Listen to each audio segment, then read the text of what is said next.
हमारे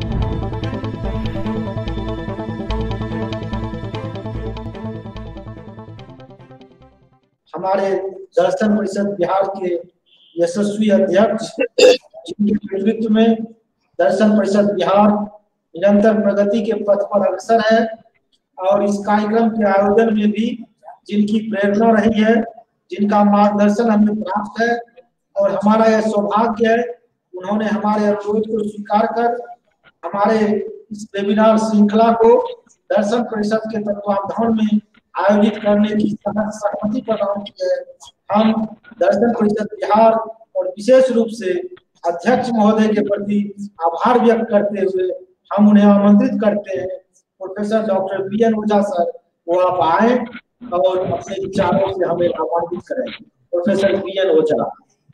राष्ट्रीय शिक्षा नीति पर एक बहस शुरू की है, निश्चित तौर से एक अच्छा विषय है और उसमें तो जितनी भी बातें हैं, करीब करीब इतने बड़े विद्वान लोग उपस्थित हैं यहाँ कि सब इसके बारे में सब कुछ जानते हैं।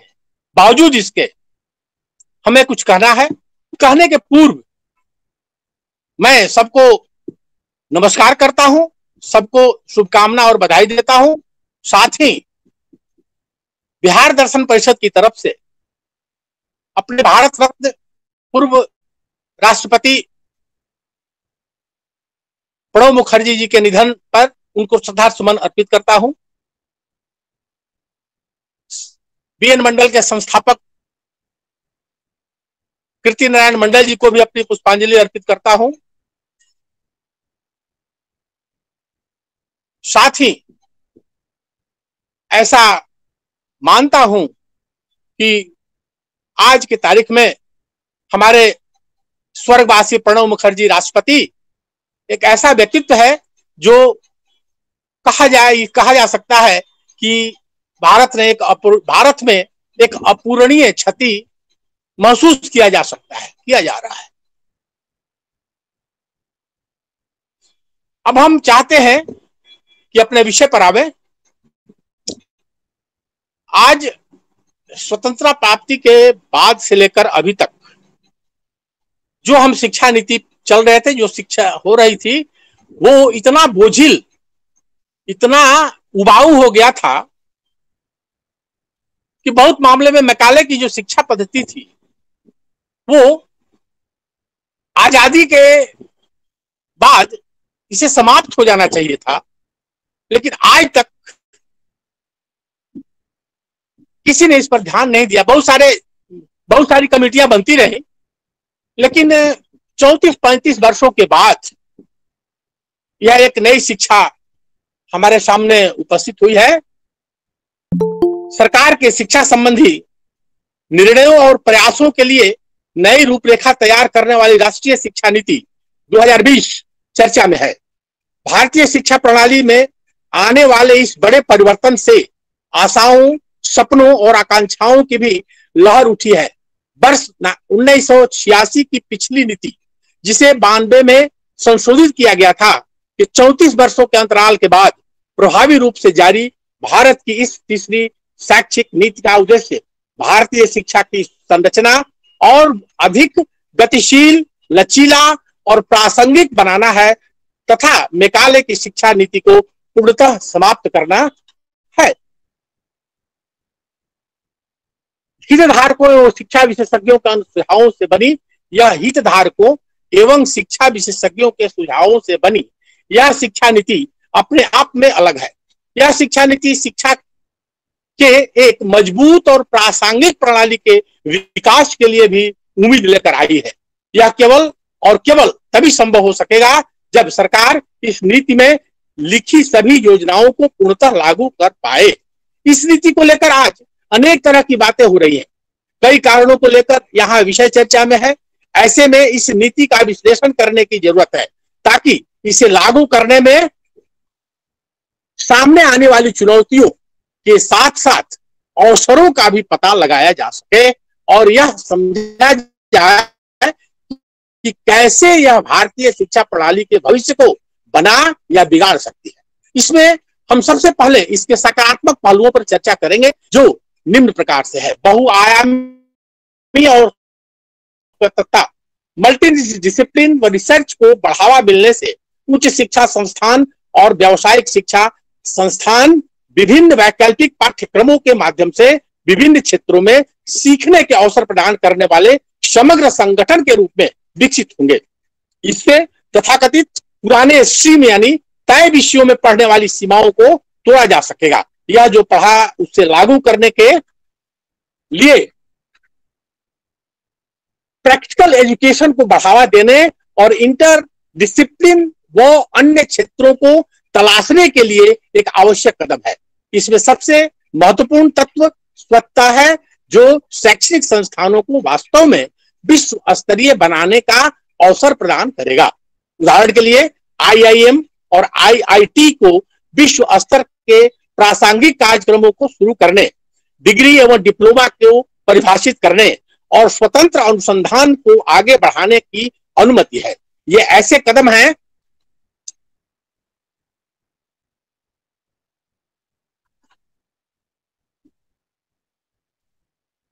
जो सभी के लिए आवश्यक है, आज के लिए भी आवश्यक है। 9 सदस्यीय कस्तूरी रंगन समिति द्वारा तैयार नई शिक्षा नीति के प्रारूप पर भी बहस चल रही है। इस दस्तावेज पर मानव संसाधन विकास मंत्रालय ने नागरिकों और संगठनों से सुझाव एवं सलाह आमंत्रित किया था। केंद्र सरकार के गठन के तुरंत बाद दस्तावेज सार्वजनिक होते ही बहस इसके भाषा संबंधी हिस्से पर ही केंद्रित हो गया। परिणामतः देशव्यापी समुचित बहस नहीं हो सका। आगामी 2 दशकों से अधिक समयों तक देश के शैक्षणिक भविष्य को निर्धारित करने वाले इस प्रारूप पर देशव्यापी बहस आवश्यक है। मैं नीतिगत प्रस्तावों के प्रमुख बिंदुओं को विवरण एवं विश्लेषण के साथ संक्षिप्त रूप से प्रस्तुत करूंगा। शिक्षा नीति मील का पत्थर।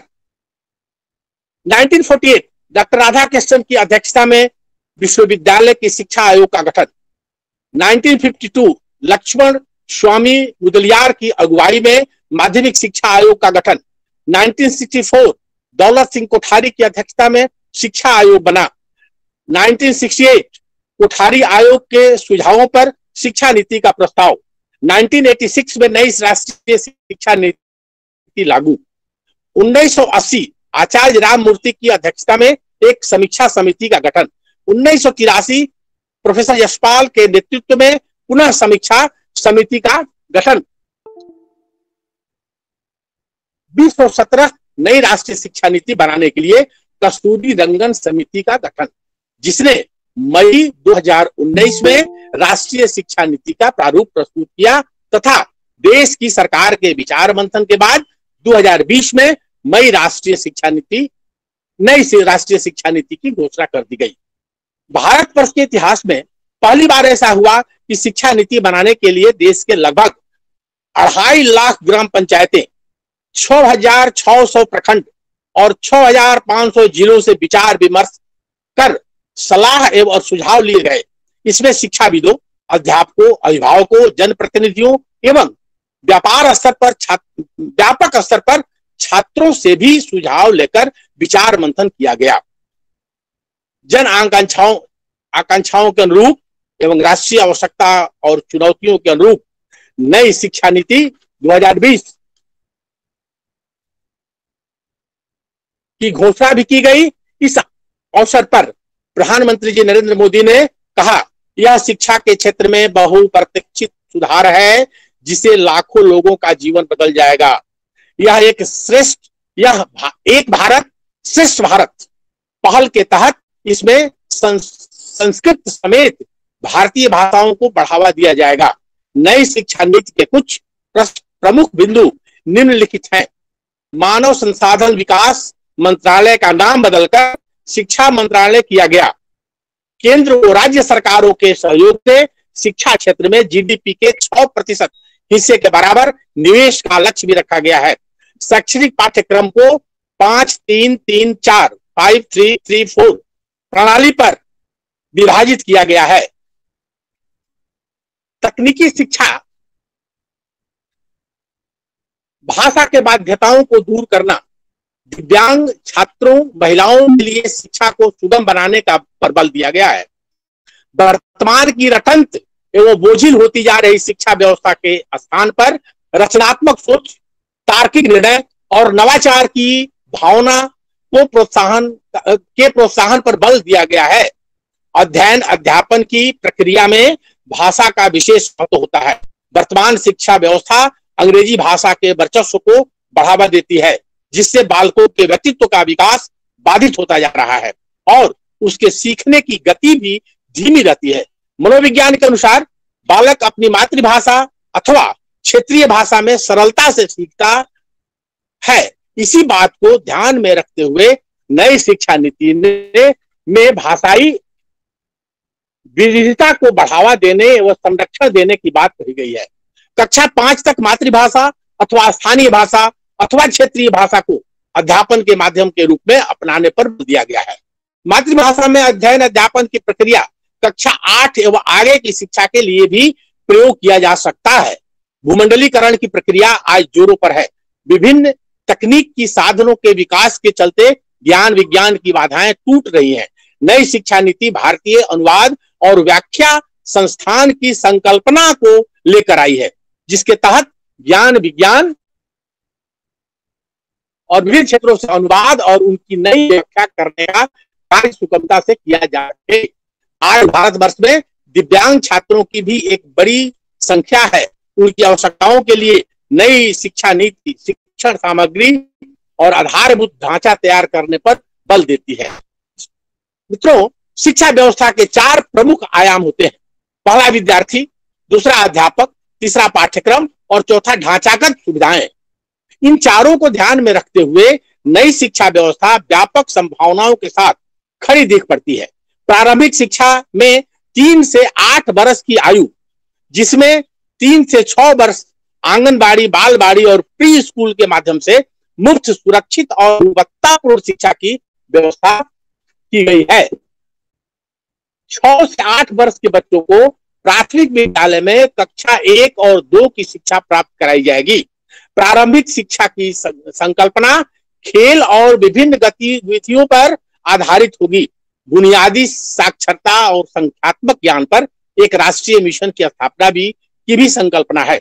फिर भी इस नई शिक्षा में पाठ्यक्रम एवं मूल्यांकन नई शिक्षा व्यवस्था के प्रमुख आयाम है, जिसमें पाठ्यक्रम के बोझ को कम करते हुए छात्रों को 21वीं सदी के कौशल के विकास, अनुभव पर आधारित शिक्षण और तार्किक चिंतन को बढ़ावा देने पर भी बल दिया गया है। कक्षा 6 से ही व्यावसायिक शिक्षा को पाठ्यक्रम में सम्मिलित किया गया है और इंटर्नशिप भी राष्ट्रीय शैक्षणिक अनुसंधान इंटर्नशिप की व्यवस्था भी की गई है। राष्ट्रीय शैक्षणिक अनुसंधान और प्रशिक्षण परिषद स्कूली शिक्षा के लिए राष्ट्रीय पाठ्यक्रम की रूपरेखा तैयार करेगी और छात्रों के मूल्यांकन के लिए परख नाम से एक राष्ट्रीय आकलन केंद्र की स्थापना की जाएगी। शिक्षक नियुक्ति में प्रभावी और पारदर्शी प्रक्रिया का पालन किया जाएगा। तो कार्य प्रदर्शन आकलन के आधार पर पदोन्नति का प्रावधान रहेगा। शिक्षकों के लिए राष्ट्रीय व्यावसायिक मानक तैयार किए जाएंगे और उनके प्रशिक्षण की भी व्यवस्था रहेगी। अध्यापन के लिए न्यूनतम डिग्री योग्यता 4 वर्षीय एकीकृत बीएड डिग्री का होना अनिवार्य होगा। शिक्षण संस्थानों में शोध तथा फीस के लिए भी एक मानक तय किए जाएंगे। भारत में शिक्षा के क्षेत्र में विदेशी निवेश एवं वैश्विक आवश्यकताओं के अनुरूप शिक्षा के क्षेत्र में ढांचागत सुधार किए जाएंगे। नई शिक्षा नीति 2020 में सकल नामांकन को 26.3% से बढ़ाकर 50% बनाने का लक्ष्य है, जिसके अंतर्गत उच्च शिक्षा संस्थानों में 3.5 करोड़ नई सीटों को जोड़ा जाएगा। स्नातक स्तर पर पाठ्यक्रम छोड़ने, विषय बदलने के पर्याप्त अवसर प्रदान किए जाएंगे तथा उसी के अनुरूप विद्यार्थियों को प्रमाण पत्र दिए जाएंगे। आज की तारीख में क्या है कि जब आप 10+2+3 आते हैं तो जो विषय आपने लिया उस विषय को आप नहीं छोड़ते हैं और जब तक आप 3 वर्ष पूरा नहीं होता है तब तक आपको डिग्री का सर्टिफिकेट नहीं मिलता है। लेकिन आज आपको स्नातक स्तर पर पाठ्यक्रम छोड़ने, विषय बदलने के पर्याप्त अवसर प्रदान किए जाएंगे। इसमें तथा उसी के अनुरूप विद्यार्थियों को प्रमाण पत्र दिए जाएंगे।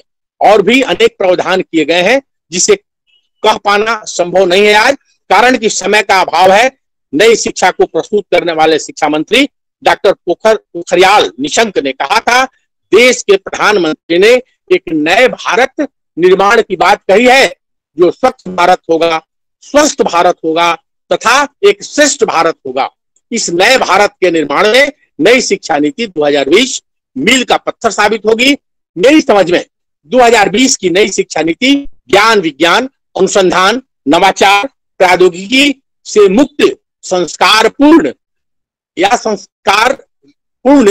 मूल्यपरक हर क्षेत्र में हर परिस्थिति का मुकाबला करने वाली से पूरी दुनिया में ज्ञान की महाशक्ति के रूप में उभर कर आएगी।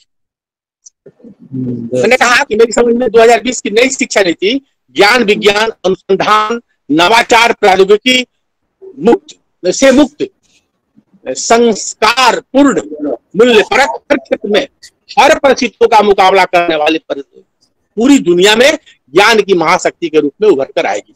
इस नई राष्ट्रीय शिक्षा नीति को लागू होना शिक्षा के क्षेत्र में ऐतिहासिक साहसिक एवं दूरगामी दृष्टिकोण वाला कार्य है।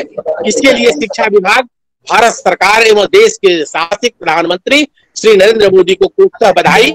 नई शिक्षा नीति को लागू करने का रोड मैप भी तैयार बन गया है एवं सभी प्रावधान लागू करने की का समय तय है।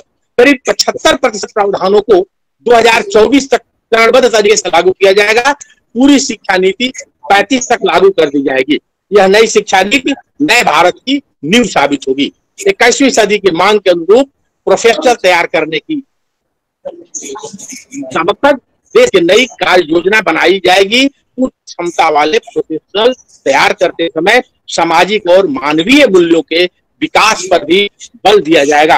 कहने का मतलब है कि जो शिक्षा अभी नई राष्ट्रीय शिक्षा की घोषणा की गई है निश्चित तौर से बहुत साहसिक शिक्षा है और अगर इसको पूरी रूप से लागू कर दिया गया तो एक नए भारत का जन्म होगा जो हमारे वैदिक पीरियड के भारत है।